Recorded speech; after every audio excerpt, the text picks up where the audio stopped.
ಮನೆಯಲ್ಲಿ ಅಪ್ಪ ಅಮ್ಮಂದಿರು ತಮ್ಮ ಮಕ್ಕಳಿಗೆ ಸೈನ್ಸ್ ತಗೋ, ಎಂಜಿನಿಯರಿಂಗ್ ಮಾಡು, ಸಾಫ್ಟ್ವೇರ್ ಇಂಜಿನಿಯರ್ ಆಗು, AI ತಗೋ, ರೊಬೋಟಿಕ್ ಸೈನ್ಸ್ ಓದ್ಕೋ, ಏನೋ ಒಂದಷ್ಟು ಕನಸಿಟ್ಕೊಂಡಿರ್ತಾರೆ ರೀ. ಅದಾಗಬೇಕು ನನ್ನ ಮಗ, ನನ್ನ ಮಗಳು ಇದಾಗಬೇಕು ಅಂಥೇಳಿ. ನಿಮಗೆ ಗೊತ್ತಿರಲಿ, ಟ್ಯೂಷನ್ಗಳ ಮುಂದೆ ತಂದೆ ತಾಯಿಗಳು ನಿಂತ್ಕೊಳ್ಳೋ ಕ್ಯೂ ನೋಡಿದ್ದೀವಿ ನಾವು. ತಪಸ್ಸು ಮಾಡ್ತಾ ಇರ್ತಾರೆ. ಎಕ್ಸಾಮಿನೇಷನ್ ಹಾಲಲ್ಲಿ ಹೋದರೂ ಕೂಡ ಅದರ ಆಚೆ ಕಾಯ್ತಾ ಇರ್ತಾರೆ ಅಪ್ಪ ಅಮ್ಮ. ಈ ಕಡೆ ಮಕ್ಕಳಿಗೆ SLC ಆಗಲಿ, 9th ಆಗಲಿ, 8th ಆಗಲಿ, ಯಾವುದೇ ಆಟಕ್ಕೆ ಸೇರಿಸಿರ್ತಾರೆ. ಅಯ್ಯೋ ಇನ್ನೇನು SLC ಬಂತು, ಇನ್ನೇನು PUC ಬಂತು, ಅದು ಬಿಟ್ಬಿಡು ಇದು ಬಿಟ್ಬಿಡು ಅಂತ ಆಟ ಬಿಡಿಸ್ಬಿಡ್ತಾರೆ. ಆ ಮಕ್ಕಳನ್ನು ಓದೋಕ್ಕೆ ಹಾಕ್ತಾರೆ. ಆ ಮಕ್ಕಳು ಓದಿ ಓದಿ ಓದಿ ಓದಿ ಆಯ್ತಪ್ಪ ನೀಟ್ ಬಂತು ಅಂತ, ಆಯ್ತಪ್ಪ SLC ಬಂತು ಅಂತ, ಆಯ್ತಪ್ಪ PUC ಬಂತು ಅಂತ ಹೇಳಿ ಓದ್ತಾ ಇರ್ತಾರೆ. ಅಂಥ ಮಕ್ಕಳ ಬಾಳಲ್ಲಿ ಎಂಟೈರ್ ಎಕ್ಸಾಮಿನೇಷನ್ ಸಿಸ್ಟಮ್ ಯಾವ ತರಹ ಆಟ ಆಡಿದೆ ಭಾರತದಲ್ಲಿ ನೀವು ನೋಡಿಬಿಟ್ರೆ ಗಾಬರಿ ಆಗಿಬಿಡ್ತೀರ.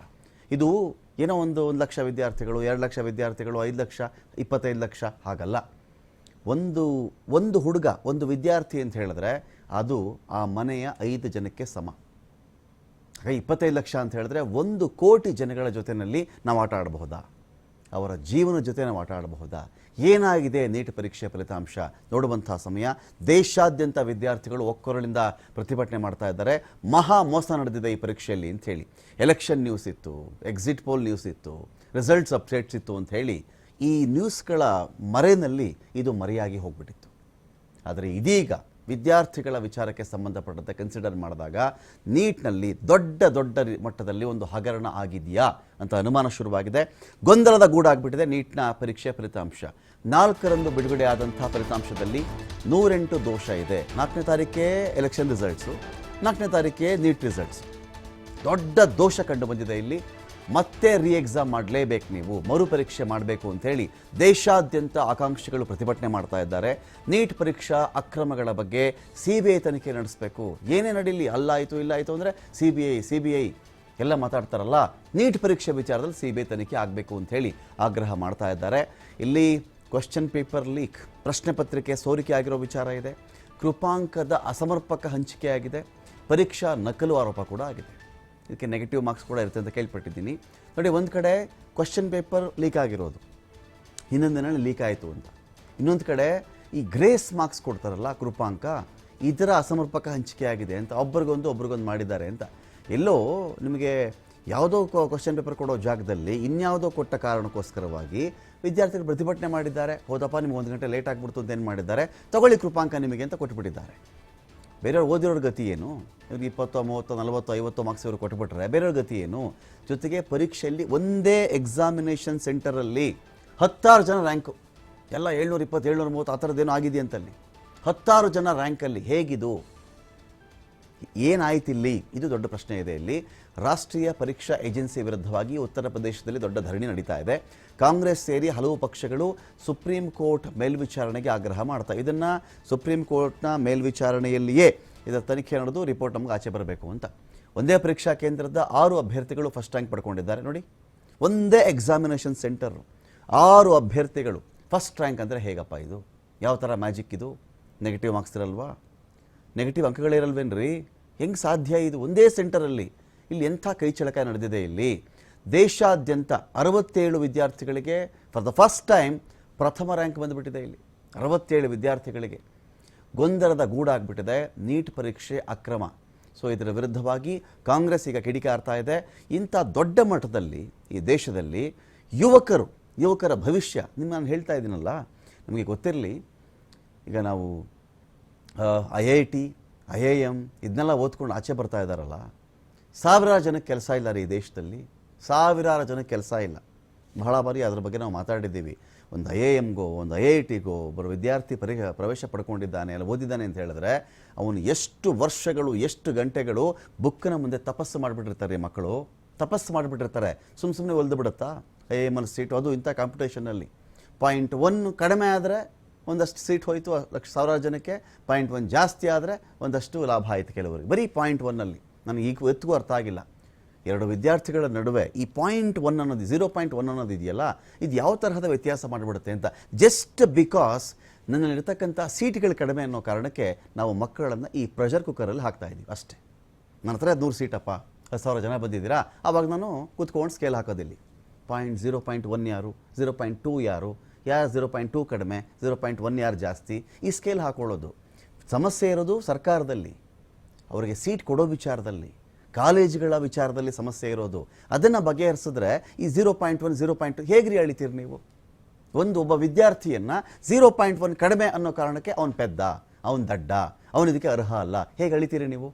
ಅಳಿಯೋದು ಹೇಗೆ? ಮಾನದಂಡ ಹೇಗೆ? ಗೊತ್ತಿಲ್ಲ ರೀ. ಅವನಿಗೆ ಅವಕಾಶ ಸಿಕ್ಕಿದ್ರೆ ಇನ್ನೇನು ಆಗ್ತಿದ್ದೇನೋ ಅವನು. ಬರೀ ಪುಸ್ತಕದ ಬದನೆಕಾಯ ಇದರಲ್ಲಿ ಏನು ಬರೀತಾನೆ ಅದ್ರ ಮೇಲೆ ದೊಡ್ಡ ವಿದ್ಯಾರ್ಥಿ ಅವನು, ಇಲ್ಲದೆ ಇದ್ದರೆ ಅವನು ಹಾಳು ಅಂತಾನ. ನಿಮ್ಮ ಸೀಟ್ ಅವೈಲಬಿಲಿಟಿ ಕಾರಣಕ್ಕೆ ಭಾರತದ ಶಿಕ್ಷಣ ಪದ್ಧತಿಯಲ್ಲಿ ಏನು ಮಾಡ್ತಾ ಇದ್ದೀರಿ ಅಂತ ಹೇಳಿದ್ರೆ ಕಾಂಪಿಟೇಷನ್ ಕ್ರಿಯೇಟ್ ಮಾಡ್ತಾ ಇದ್ದೀರಿ. ಕಾಂಪಿಟೇಷನ್ ಕ್ರಿಯೇಟ್ ಮಾಡಿದಾಗ ಏನಾಗುತ್ತೆ? ಅದರಿಂದ ಹಣದ ಲಾಭ ಕೂಡ ಇದೆ. ಎಲ್ಲರೂ ಓದ್ಬಿಟ್ರೆ ಗತಿ ಏನಪ್ಪ ಆಮೇಲೆ?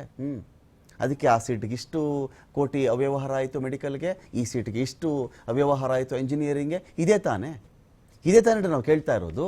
ಸೀಟ್ ಅವೈಲಬಿಲಿಟಿ ಇದ್ದರೆ ಓಕೆ, ಸೀಟ್ ಇಲ್ಲ ಅನ್ನೋ ಕಾರಣಕ್ಕೆ ನೀವೇನು ಮಾಡೋದು? ಕಾಂಪಿಟೇಷನ್ ಹಚ್ಚಿಬಿಡೋದು. ಅದು ಬರೀ, ಇದು ಬರೀ, ಆ ಎಂಟ್ರೆನ್ಸ್ ಬರೀ, ಈ ಎಂಟ್ರೆನ್ಸ್ ಬರೀ, ಅಯ್ಯೋ ನಿಂದು 1% ಕಡಿಮೆನಾ, ನಿಂದು 0.5% ಕಡಿಮೆನಾ, ನಿಂದು 0.25% ಕಡಿಮೆನಾ, ಇದು ಮಾತಾಡ್ಕೊಂಡು ಆ ವಿದ್ಯಾರ್ಥಿಗಳನ್ನು ಅವರ ಜೀವನ ಮುಗಿಸ್ಬಿಡೋದು. ಯಾರೋ 0.1 ಕಡಿಮೆ ಇತ್ತು ಅಂದರೆ ನಾವು ಸೀಟ್ ಇಲ್ಲ ರೀ, ಮುಗೀತು, ಅವನು ಅಷ್ಟೇ ಕತೆ ಅಲ್ಲಿಗೆ. ಏನು ಮಾಡಬೇಕು? ಇನ್ಯಾವುದೋ ತೊಗೋಬೇಕು, ಅವ್ನಿಗೆ ಇಷ್ಟ ಇರುತ್ತೋ ಇಲ್ವೋ. ಸೊ ಈ ಒಂದು ಸಿಸ್ಟಮ್ ಅದೊಂದು ಭಾಗನ. ಸರಿ, ಏನೋ ಎಕ್ಸಾಮ್ ಆಗಿದೆ, ಅವ್ರು ಓದ್ತಾ ಇದ್ದಾರೆ, ಕಷ್ಟಪಟ್ಟಿದ್ದಾರೆ, ಒಂದು ಎಕ್ಸಾಮ್ ಬರೆದಿದ್ದಾರೆ, ಅವ್ರ ಅಪ್ಪ ಅಮ್ಮ ತಪಸ್ಸು ಮಾಡಿದ್ದಾರೆ, ಮಕ್ಕಳು ತಪಸ್ಸು ಎಲ್ಲ ತ್ಯಾಗ ಮಾಡಬೇಕ್ರಿ. ಒಂದಿದ್ದೆಲ್ಲ ಎಕ್ಸಾಮ್ ಬರೀ ಸುಮ್ಮನೆ ಅಲ್ಲ, ಅವರ ಮನೋರಂಜನೆ ತ್ಯಾಗ ಮಾಡಬೇಕು.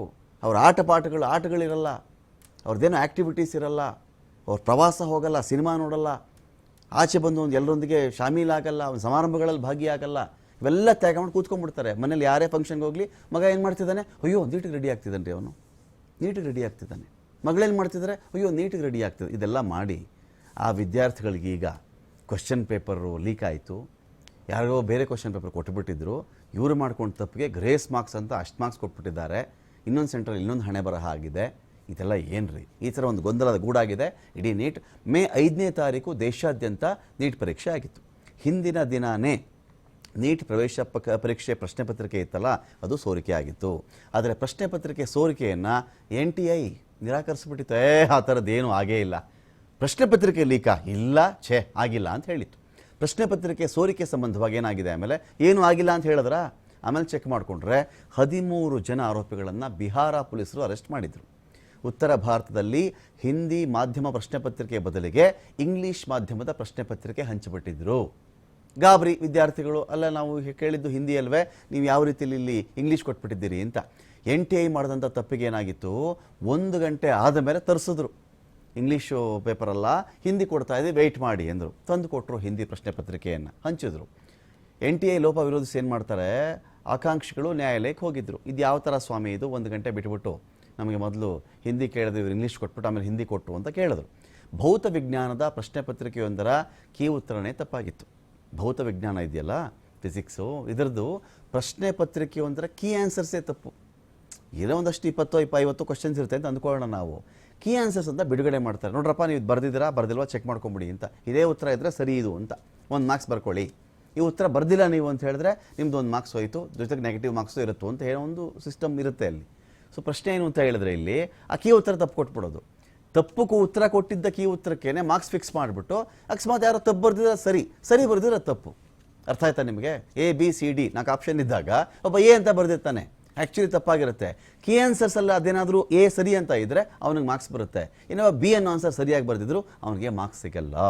ಈ ಕಡೆ ದೆಹಲಿಯಲ್ಲಿ ನೀಟ್ ಪರೀಕ್ಷಾ ಅಕ್ರಮದಲ್ಲಿ ತೊಡಗಿದ್ದಂತಹ 2 MBBS ವಿದ್ಯಾರ್ಥಿ ಹೇಗೆ ಈ ಅಕ್ರಮ ಹೇಗೆ ಅಂತ ಹೇಳಿದ್ರೆ, ನೀಟ್ ಪರೀಕ್ಷೆಯಲ್ಲಿ ಅಭ್ಯರ್ಥಿ ಪರವಾಗಿ ಪರೀಕ್ಷೆ ಬರೆಯೋದಕ್ಕೆ 25 ಲಕ್ಷ ರೂಪಾಯಿಗಳನ್ನು ಪಡ್ಕೊಂಡಿದ್ರು ಅಂತ ಆರೋಪ. ನೋಡಿ, ಆಲ್ರೆಡಿ MBBS ವಿದ್ಯಾರ್ಥಿಗಳವರು ಅವ್ರು ಓದ್ಕೊಂಡಿರ್ತಾರೆ, ಅವರು ಕೂಡ ಹಿಂದೆ ನೀಟನ್ನು ಬರೆದು ಪಾಸಾಗಿರ್ತಾರೆ, ಅವರು ತುಂಬ ಜಾಸ್ತಿ ಮಾರ್ಕ್ಸ್ ಪಡ್ಕೊಂಡಿರ್ತಾರೆ. ಅವಾಗಲ್ಲಿ ಏನು ಮಾಡಿರ್ತಾರೆ ಅಂತ ಹೇಳಿದ್ರೆ, ಅಂಥ 2 ವಿದ್ಯಾರ್ಥಿಗಳನ್ನು ಬುಕ್ ಮಾಡ್ಕೊಳ್ತಾರೆ. 2-3-4 ಸಿಕ್ಬಿದ್ದಿರೋದು 2 ಇರಲಿ, ಬುಕ್ ಮಾಡ್ಕೊಂಡು ಏನು ಮಾಡ್ತಾರೆ, ನೋಡಪ್ಪ ನಾನು ಕೈಲಿ ಈ ನೀಟ್ ಬರೋದು ಪಾಸ್ ಮಾಡೋಕ್ಕಾಗಲ್ಲ, ನನ್ನ ಹತ್ರ ಹಣ ಇದೆ, ಹಣ ತಗೋ ನೀನು, ನಕಲಿಯಾಗಿ ನಕಲಿಯಾಗಿ ನೀನೇನು ಮಾಡಬೇಕು, ನನ್ನ ಹೆಸರಲ್ಲಿ ಬಂದು ನೀನು ಎಕ್ಸಾಮ್ ಬರೆದು ಬಿಡು, ತಗೋ ದುಡ್ಡು 25 ಲಕ್ಷ ಅಂತ ಕೊಟ್ಬಿಡ್ತಾರೆ. 25 ಲಕ್ಷಕ್ಕೆ ಈ ವಿದ್ಯಾರ್ಥಿಗಳು ಏನು ಮಾಡಿದ್ದಾರೆ ಅಂತ ಆರೋಪ ಇದೆ ಅಂದರೆ, ಇವರು ಬರೆದು ಇನ್ಯಾರೋ ವಿದ್ಯಾರ್ಥಿ ಪರವಾಗಿ ಎಕ್ಸಾಮ್ ಬರೆದು ಬಿಡ್ತಾರೆ, ಪಾಸು ಮಾಡ್ತಾರೆ. MBBS ಹೋಗಿರ್ತಾರಲ್ಲ, ಹಿಂದೆ ನೀಟೆಲ್ಲ ನೋಡಿರ್ತಾರಲ್ಲ, ಅವರು ಓದ್ಕೊಳ್ತಾನೆ MBBS ಮಾಡಿರ್ಲಿಕ್ಕೆ ಸಾಧ್ಯ. ಅದಕ್ಕೆ ಏನು ಮಾಡ್ತಾರೆ, 25 ಲಕ್ಷ ತಗೋತಾರೆ, ನೀಟ್ಗೆ ಶಿಸ್ತಾಗಿ ಕೂತ್ಕೋತಾರೆ, ಎಕ್ಸಾಮ್ ಬರೀತಾರೆ. ಇದೀಗ ಅಂತಹ 2 ವಿದ್ಯಾರ್ಥಿಗಳನ್ನು ಅರೆಸ್ಟ್ ಮಾಡಲಾಗಿದೆ. ನೀಟ್ ಪರೀಕ್ಷೆಯಲ್ಲಿ ಅಭ್ಯರ್ಥಿ ಪರವಾಗಿ ಪರೀಕ್ಷೆ ಬರೆಯೋದಕ್ಕೆ 25 ಲಕ್ಷ ಪಡ್ಕೊಂಡಿದ್ರು ಅಂತ ಆರೋಪ. ಇನ್ನು ಪರೀಕ್ಷಾ ಸಮಯ ನಷ್ಟ ಆಗ್ಬಿಡ್ತು ಅಂತ 1563 ಅಭ್ಯರ್ಥಿಗಳಿಗೆ ಇನ್ನೊಂದು ಕಡೆ ಗ್ರೇಸ್ ಮಾರ್ಕ್ಸ್ ಸಿಕ್ಕಿದೆ. ಪರೀಕ್ಷಾ ಸಮಯ ಅಲ್ಲಿ ನಷ್ಟ ಆಗಿಬಿಟ್ಟಿದೆ ಅಂತ ಹೇಳಿ ಏನು ಮಾಡಿದ್ದಾರೆ, ಇಟ್ಕೊಳ್ಳಿ ಗ್ರೇಸ್ ಮಾರ್ಕ್ಸ್ ಅಂತೇಳಿ ಕೃಪಾಂಕ ಕೊಟ್ಟುಬಿಟ್ಟಿದ್ದಾರೆ. ಇದರಿಂದ ಹಲವು ಅಭ್ಯರ್ಥಿಗಳ ಅಂಕದಲ್ಲಿ ಏನಾಗುತ್ತೆ, ಭಾರಿ ವ್ಯತ್ಯಾಸ ಆಗುತ್ತೆ. ಓದೋನು ಒಂದೇ, ಓದಿರೋನು ಒಂದೇ. ಓದಿರೋರು ಏನಾಗಬೇಕಾಗ ಜನರಲ್ ಆಗಿ ನಿಮ್ಮೆಲ್ಲರಿಗೂ ಕೃಪಾಂಕ ಕೊಟ್ಬಿಟ್ರೆ, ನೀವು ಕ್ವಶನ್ ಪೇಪರ್ ಲೇಟ್ ಕೊಟ್ಟಿದ್ದ ತಪ್ಪಿಗೆ ಕೃಪಾಂಕ ಅಂತ ಎಲ್ಲರಿಗೂ ಕೊಟ್ಬಿಟ್ರೆ, ಇಲ್ಲಿ ವಿದ್ಯಾರ್ಥಿಗಳು ಹಗಲು ರಾತ್ರಿ ಓದಿರ್ತಾರಲ್ಲ, ಇವ್ರ ಕಥೆ ಏನು? ಒಬ್ಬರಿಗೆ 718 ಅಂಕ, ಮತ್ತೊಬ್ಬರಿಗೆ 719 ಅಂಕ ಬಂದಿದೆ. ಕೀ ಉತ್ತರದಲ್ಲಿ ಲೋಪ ಇದೆಯಲ್ಲ, 44 ಅಭ್ಯರ್ಥಿಗಳಿಗೆ 720 ಅಂಕ ಬಂದಿದೆ. ಹರಿಯಾಣದ ಫರೀದಾಬಾದ್ನ ಒಂದೇ ಪರೀಕ್ಷಾ ಕೇಂದ್ರದವರಿಗೆ ಫಸ್ಟ್ ರ್ಯಾಂಕ್ ಕೊಟ್ಟುಬಿಟ್ಟಿದ್ದಾರೆ. ಒಂದೇ ಎಕ್ಸಾಮಿನೇಷನ್ ಸೆಂಟರ್. ಹೆಂಗಪ್ಪ ಬಂತು ಫಸ್ಟ್ ರ್ಯಾಂಕ್ ಅಷ್ಟೊಂದು ಜನಕ್ಕೆ? ರೋಲ್ ನಂಬರ್ 62ರಿಂದ 69ರವರೆಗೆ ಪರೀಕ್ಷೆ ಬರೆದವರೆಲ್ಲ ಫಸ್ಟ್. ಅಬ್ಬಬ್ಬಾ, ಮ್ಯಾಜಿಕ್ ಅಂದರೆ ಇದು. ರೋಲ್ ನಂಬರ್ 62ರಿಂದ 69ರವರೆಗೂ ಯಾರು ಪರೀಕ್ಷೆ ಬರೆದಿದ್ರೋ ಎಲ್ಲರೂ ಫಸ್ಟ್ ರ್ಯಾಂಕು. ಮುಗಿದೋಯ್ತಲ್ಲ ಎಲ್ಲರೂ. ಹೇಗೆ ಸಾಧ್ಯ ಇದು ಈ ಮ್ಯಾಜಿಕ್ ಅಂತ ಹೇಳಿ ಅಕ್ಕಪಕ್ಕ ಕೂತ್ಕೊಂಡು ಬರೆದವರೆಲ್ಲ ಫಸ್ಟ್ ರ್ಯಾಂಕ್ ಬಂದಿರೋದು ಹೇಗೆ? ಲೋಕಸಭಾ ಚುನಾವಣಾ ಮತ ಎಣಿಕೆ ದಿನವೇ ನೀಟ್ ಪರೀಕ್ಷೆ ಫಲಿತಾಂಶವನ್ನು ಪ್ರಕಟಿಸಿರೋದು ಕೂಡ ಅನುಮಾನಕ್ಕೆಡೆ ಮಾಡ್ತಾ ಇದೆ. ಹೈಲೈಟ್ ಆಗಲ್ವಲ್ಲ ಆಗಿದ್ದು? ಏನೋ ಎಕ್ಸಾಮಿನೇಷನ್ನು ತಳ್ಳಿಬಿಟ್ರಾಯಿತು ಅಂತ ರಿಸಲ್ಟ್ ಅವತ್ತೇ ಕೊಟ್ಟುಬಿಟ್ರೆ ಎಲ್ಲರೂ ಕೌಂಟಿಂಗ್ BJPನ, ಕಾಂಗ್ರೆಸ್ಸಾ, SP ನ, BSPನ ಇಂಥದ್ದೇನೋ ಮಾತಾಡ್ತಾ ಇರ್ತೀವಲ್ವ, ಆವಾಗ ಈ ಪರೀಕ್ಷೆ ಫಲಿತಾಂಶ ಕೊಟ್ಬಿಟ್ರೆ ಎಲ್ಲೂ ಕವರ್ ಆಗಲ್ಲ, ಮಾಧ್ಯಮದಲ್ಲೂ ಬರಲ್ಲ, ಓಕೆ ನಾವು ದಾಟ್ಕೋಬಹುದು ಅಂತ ಒಂದು ಕ್ಯಾಲ್ಕುಲೇಷನ್ಸ್ ಇತ್ತೇನೋ, ಅದು ಕೂಡ ಅನುಮಾನಕ್ಕೆಡೆ ಮಾಡ್ತಾ ಇದೆ ಇದೀಗ. ಇನ್ನೊಂದು ಕಡೆ 2024ರಲ್ಲಿ ನೀಟ್ ಪರೀಕ್ಷೆ ಬರೆದಂಥ ವಿದ್ಯಾರ್ಥಿಗಳು 23.33 ಲಕ್ಷ.